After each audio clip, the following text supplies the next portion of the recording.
ఈ వీడియో నీ వరకు వచ్చిందంటే ఎంతమంది అనుసరించి ఉంటారు, ఎంతమంది లైక్ చేసి ఉంటారు. జాబ్ మంచిది కాదు, జాబ్ బానిసత్వం, బిజినెస్ ఏ చేయాలి.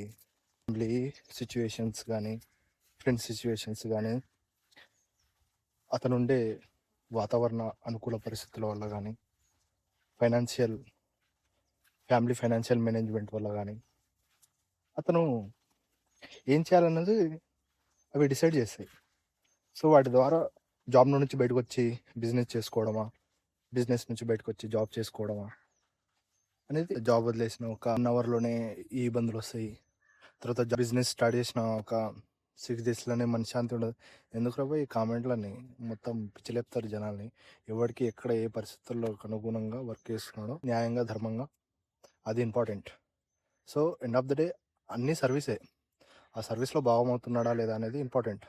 ఖాళీ ఉండి తిని తొంగొని పడుకొని అమ్మ నాన్నలు సంపాదించిన దాన్ని తిని జల్సాలు చేయడం కాదురా. చెమటోడ్చి జాబ్ చేయి, లేదంటే వర్క్ చేసుకో, సెల్ఫ్ ఎంప్లాయ్మెంట్ క్రియేట్ చేయి, 10 మందికి ఉపాధి కల్పించు. ఇవన్నీ చేస్తే అప్పుడు మాట్లాడు. నీ అనుభవం ఉంటే ఆ అనుభవం ద్వారా వచ్చి చెప్పు. ఓకేనా? అందరికీ జాబే సెట్ అవుతుంది, అందరికీ బిజినెసే సెట్ అవుతుంది అలా ఏం లేదు. జాబ్ చేస్తూ కూడా ఇన్కమ్ సోర్సెస్ క్రియేట్ చేసేసి మ్యూచువల్ ఫండ్స్లో హెల్త్ కేర్ అని, ఆ కేర్ అని, ఈ కేర్ అని ఇన్వెస్ట్ చేసి ఒక 10 ఇయర్స్లో కోట్లలో సంపాదించే వాళ్ళు కూడా ఉన్నారు. స్కిల్స్ ఎక్కడైతే మన టైం, మన స్కిల్స్ అవి యూజ్ అవుతాయో అప్పుడు మనకు వాల్యూ పెరుగుతుంది.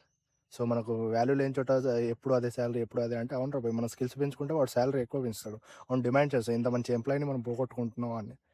సో ముందు స్కిల్స్. ఇది జాబ్ మంచిది కాదు, బిజినెస్ మంచిది, బిజినెస్ మంచిగా జాబ్ అంటే జాబ్ మంచిది కాదు, బిజినెస్ మంచిది అంటే బిజినెస్ చేసేటోన్ కంపెనీలో మరి జాబ్ ఎవడు చేస్తాడు? జాబ్ మంచిది కాదు, బిజినెస్ మంచిదని నువ్వు అంటున్నావు. నువ్వే బిజినెస్ స్టార్ట్ చేసినావు, మరి నీ దగ్గర ఎవరు జాబ్ చేయాలి? అవునా కదా? లాజిక్ ఆలోచించరా.